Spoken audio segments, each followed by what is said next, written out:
Thank you, George. I would like to make mention of the fact of Sherry Bott's father passing away Friday morning, Jerry McCool. If you haven't already seen it in the paper, Jerry McCool, Sherry Bott's father. Visitation will be Tuesday from 2 to 3, and then a service will follow at St. Margaret's, Queen of Scotland Catholic Church in Foley. So our prayers with Sherry and Dan at this time. Also, let me mention or present you with an opportunity for a special offering today at the communion rail after you take communion, and all of you are welcome too, I would like to say, to share the bread and the cup with us. But the communion rail offering today, if you so choose to give, goes to the Christian Service Center. The Christian Service Center is a volunteer organization with over 200 volunteers, founded in 1991. It is a central screening agency which provides aid with housing and utilities and food and medical assistance to persons who have emergencies in the context of that category. The Christian Service Center serves people in Gulf Shores, Orange Beach, and Fort Morgan.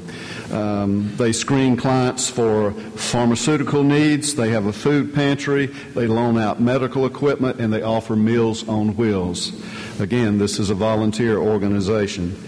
In this past year, emergency aid was provided to over 6,000 individuals, and families fed were over 1,500, and they served 94,000 plus meals. Christmas toys for children were also given to 714 kids, and Christmas food boxes to 221 families. And the last word I would mention to you is all of this is done through donations. So, Palm Sunday, Passion Sunday, palm for the palm spread on the road as Jesus entered Jerusalem. Passion for the suffering and the sorrow that he was about to endure. This was the last week in Jesus' life, and he knew it. Now, when I considered this, again, as I had so many years and have for so many years in preparation for this Sunday, Palm Sunday, I began to think of it this way in terms of this last week that he had to live, and what would he do with it? What would Jesus do knowing that he had 1 week to live? What did he do? And the answer is well chronicled in the Gospels. And I might summarize the answer to that question, what did Jesus do, this way. And it might surprise you to see how much he is so much like us and how much we are like him. It will come as no surprise that he cried. He wept over his holy city, Jerusalem, knowing he was about to depart.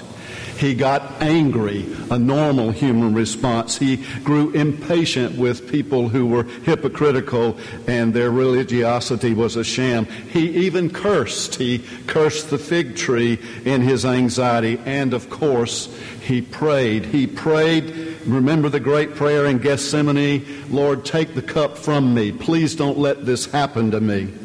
Nevertheless, not my will, but your will be done. So he cried, he got angry, he cursed, he prayed. And then I like to say it this way, he spoke up and he spoke down. He took some intimate time with his disciples.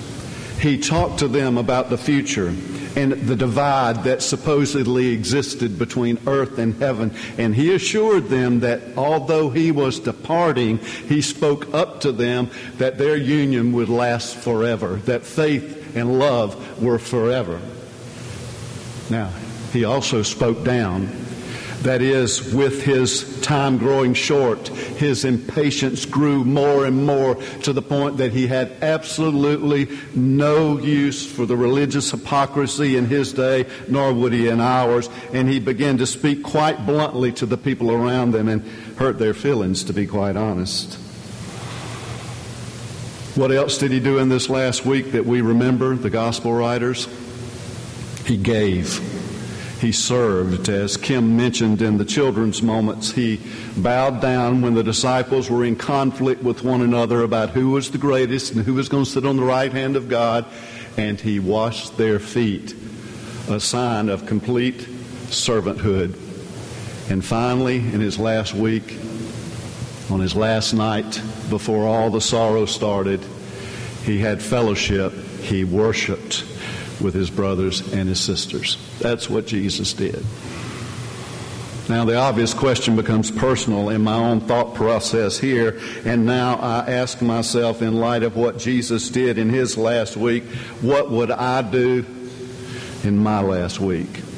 And maybe it's impossible unless it's my last week to truly do that, but then again, it's probably a good exercise to think about, and we're going to do it anyway, so what would I do if it were my last week? Well, I certainly would make sure my house was in order. And then I thought, if it were my last week, I would stop exercising. No more exercising. I would drink and eat what I wanted. I would take a permanent sabbatical that would last for 1 week, apparently. I hope I would leave nothing unsaid that needed to be said. I think I would pray very, very hard. I think there we see the human element in Jesus doing the same thing. I don't know that we would pray these great sweat drops of blood, but we would certainly pray very hard and intensely, probably harder than we ever prayed in our life. I think I would probably cry. I think maybe I might get angry, or I might write, or I might question. I know one thing I would do. I would go to the water, because for the Warren boys, the water has always been a part of our life. And like my son Craig said to me one time, who's so much like his father, he says, "You know, Dad, the water is the only place I have complete peace." So I'm sure I'd do that. I don't know how much eating and drinking and marrying I would do. I don't know how I'd feel about that. But I think more than anything else, what I would do, I would spend time with my family. And by family, I mean family of blood and family of spirit. Family, those people within my family or without the blood relationship with my family that I'm bound to, that there's a bond. Those were the people that I would want to be with. And I guess the opposite of that, there would be those who I would not be kin to in spirit or blood, that I would definitely not want to spend my last times with. What would you do? It was Jesus' last week. If it were yours, what would you do? I actually had the unmitigated gall to place this question on Facebook. I didn't get that many responses, and finally one person responded, a young man, that he didn't want to think about it, so he had nothing to say. I think probably it makes most of us uncomfortable, but some few did answer. One young lady said, "I would go to Paris with my family so that I could be with my daughter the first time she saw the Mona Lisa." Another young mother said, "I'd hug my sweet boy and I'd never let go." I like this one. "I'd clean my house so that my daughter will not talk bad about me when I'm gone." Some practical advice here, huh?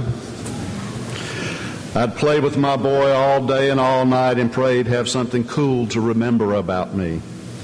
What would you do if it was your last week? One individual said, "A lot." Another parent, "Travel with my family, pray, and make a video for my children." Another, "Spending 168 hours making sure that the people I love know how much I love them. Be with my family and tell them how much I care." Or another one, after the family talk, says that "I would thank my friends for being a part of my life. I'd invite everyone I know to join me at a beautiful beach to watch a sunset and eat seafood and chocolate desserts."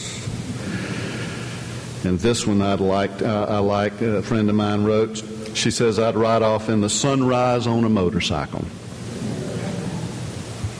And then this one, "Pray like there's no tomorrow." Who knows? We really can't answer the question If I had a week to live, how long do any of us have? I like the way she says that. The truth is, the hard truth is none of us know the length of days and time that we have. Now, that is not to say so that we bemoan and become depressed and so weary, but to just tell us the truth. Because it seems that as Jesus' last week came, or last hour, it is true that so will ours. Our life will end as did his.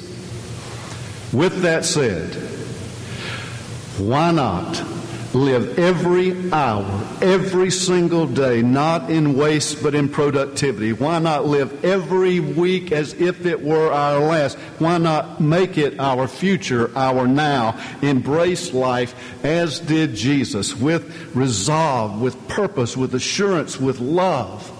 Why not say what we have to say now? Why not do what we want to do now?